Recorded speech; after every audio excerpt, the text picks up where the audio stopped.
Class 11th NCERT की exercise 1.5 कर रहे थे, ठीक है। उसका 5th क्वेश्चन देखते हैं। Draw appropriate Venn diagram for each of the following, ठीक है। तो ए यूनियन बी, और इसका भी कॉम्प्लीमेंट करना है हमें, ठीक है। तो ए यूनियन बी क्या होता है, लेट कर लेते हैं कि ये पूरा यूनिवर्सल है और सेट है, और ये ए है और ये बी है, ठीक है। अब A union B, A union B क्या है, ये पूरा, ठीक है। लेकिन पूछा हुआ है इसका कॉम्प्लीमेंट, मतलब ए यूनियन बी नहीं होना चाहिए, तो ए यूनियन बी तो ये वाला है, तो इसके अलावा और क्या बचा, ये वाला बचा ना हमारा, तो ये हमारा क्या हो जाएगा, ए यूनियन बी का कॉम्प्लीमेंट, ठीक है। मीन्स इसको छोड़ के, ओके। क्योंकि ये क्या होता है हमारा, ए यूनियन बी का कॉम्प्लीमेंट हम ऐसे लिख सकते हैं ना, ए का कॉम्प्लीमेंट इंटरसेक्शन बी का कॉम्प्लीमेंट, ठीक है। और ए का कॉम्प्लीमेंट क्या होगा, ये पूरा, और ये बी का कॉम्प्लीमेंट है। अब क्या बचेगा इसका, जो इसके अलावा बचा, यही तो बचा ना, ठीक है। अब देखो ये क्या है, ए का कॉम्प्लीमेंट है और इंटरसेक्शन है बी का कॉम्प्लीमेंट, ओके। अब यही देखो हमारा यही आया था ना, ओके। तो इसका मतलब क्या हो गया, ये इसके इक्वल होगा, ठीक है। तो जैसा डायग्राम इसका बना था वैसे ही इसका बनेगा, ठीक है। ये वाला, ये यूनिवर्सल है और ये हमारा ए है और ये बी है, ओके। अब देखते हैं यहाँ ए इंटरसेक्शन बी जो है उसका होल कॉम्प्लीमेंट दे रखा है, ठीक है। तो ए इंटरसेक्शन का क्या हो जाएगा हमारा, क्या होता है, अगर यहाँ इंटरसेक्शन है तो क्या हो जाएगा, यूनियन हो जाता है, ठीक है। ये हमने पहले एक्सरसाइजेज में पढ़ा है। तो ए का कॉम्प्लीमेंट यूनियन बी का कॉम्प्लीमेंट। अब ए का कॉम्प्लीमेंट कौन सा है, ये ए है और ये बी है, ठीक है। और ए का कॉम्प्लीमेंट क्या होगा, मीन्स ए नहीं होना चाहिए और बी भी नहीं होना चाहिए, तो क्या होगा हमारा, ए इंटरसेक्शन बी हमारा क्या है, ए इंटरसेक्शन बी तो ये वाला पार्ट है ना, ठीक है। तो ए इंटरसेक्शन बी तो ये है। अब कह रहा है ए इंटरसेक्शन बी का कॉम्प्लीमेंट, मतलब ये नहीं होना चाहिए और सारा होगा, है ना। तो ए इंटरसेक्शन बी था और इसको हम डिनोट कर लेते हैं ऐसे, okay.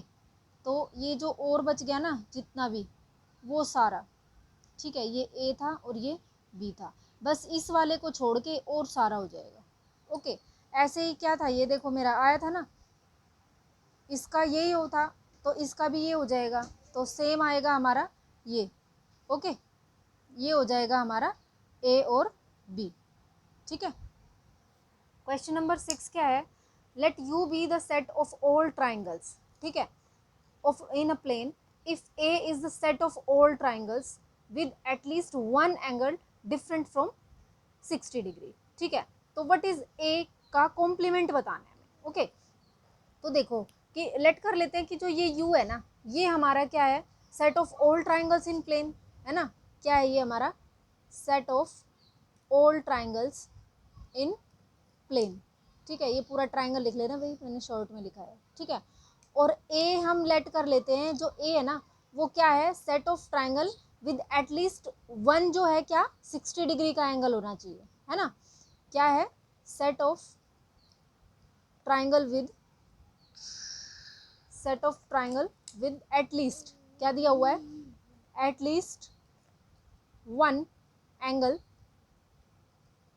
Angle different from 60 degree, यही दिया हुआ है, फ्रॉम 60 डिग्री, यही दिया है ना, ठीक है। तो ए कॉम्प्लीमेंट क्या होगा, ए कॉम्प्लीमेंट हमारा क्या होगा, अगर मैं इस यूनिवर्सल में से ये जो ए वाला जो था मेरा सेट, इसको माइनस कर दूं तो ए का कॉम्प्लीमेंट निकल आएगा ना। तो ए का कॉम्प्लीमेंट मेरा क्या आया, set of all, set of all.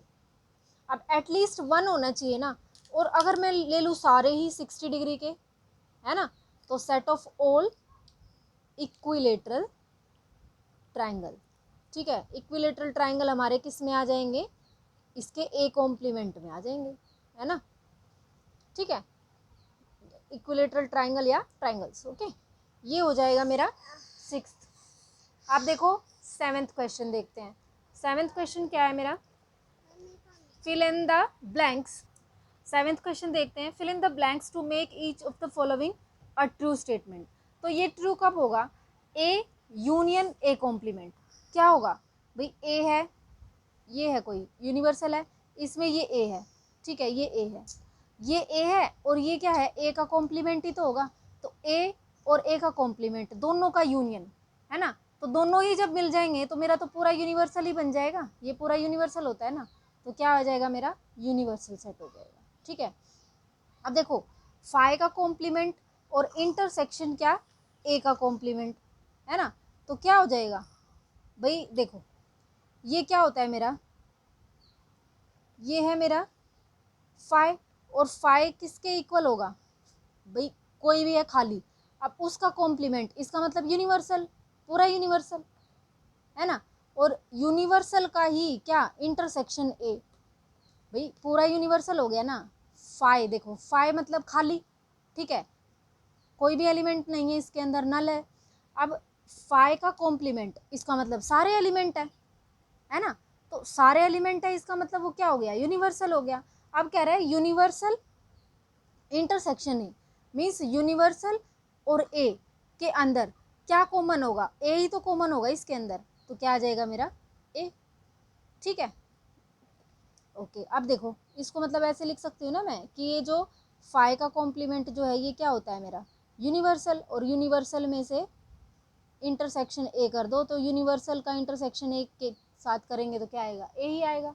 Okay, अब है ए इंटरसेक्शन ए डैश, अब ये ए है और ये ए का ए डैश है, ये ए कॉम्प्लीमेंट है, तो ए और ए डैश दोनों में क्या कॉम्प्लीमेंट है, सॉरी क्या इंटरसेक्शन है, क्या कॉमन है, कुछ भी कॉमन नहीं होगा इनमें, तो ये अलग है, ये अलग है, तो क्या आ जाएगा मेरा फाई। ठीक है, अब उसके बाद देखो क्या दे रखा है, यूनिवर्सल का कॉम्प्लीमेंट, ठीक है, यूनिवर्सल का कॉम्प्लीमेंट, अब पूरा यूनिवर्सल और इसका कॉम्प्लीमेंट, तो यूनिवर्सल और यूनिवर्सल का कॉम्प्लीमेंट मतलब यूनिवर्सल में जितने भी हैं उसके अलावा कुछ नहीं, उसके अलावा वाले। अब इसके अलावा में, अब ए तो इसके अंदर ही है ना, इसके अलावा में तो नहीं है, तो इसका इंटरसेक्शन क्या होगा, इसका इंटरसेक्शन क्या होगा, फाई। भाई यू का तो कॉम्प्लीमेंट कुछ होता ही नहीं, क्या होता है, फाई होता है, ठीक है, फाई होता है। ओके, अब वो कह रहा है कि इसका इंटरसेक्शन ए के साथ बताओ, तो अब इसमें ही कॉमन नहीं है तो इसमें भी कॉमन नहीं होगा, ठीक है, तो क्या होगा, ये फाई होगा इसका आंसर। ओके।